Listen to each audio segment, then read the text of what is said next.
Research shows that when a sick person sneezes, cold and flu germs fly. Now that's just sickening. The good news is that most people cover their sneezes to stop germs from getting in the air.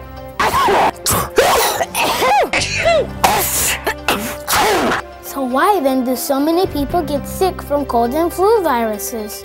We sent our team of researchers to the field to find out. It didn't take long for them to discover the bad news. How do you sneeze?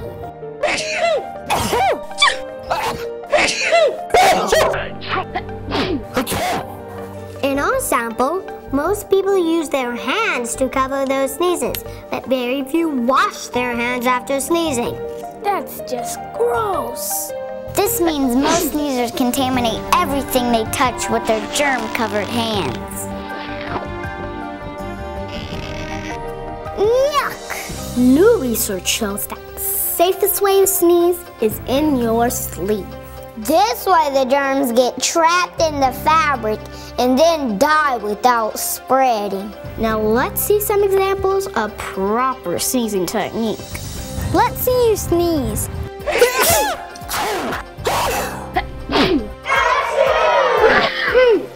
That's more like it. So the next time you feel that tickle in your nose, sneeze in your sleeve.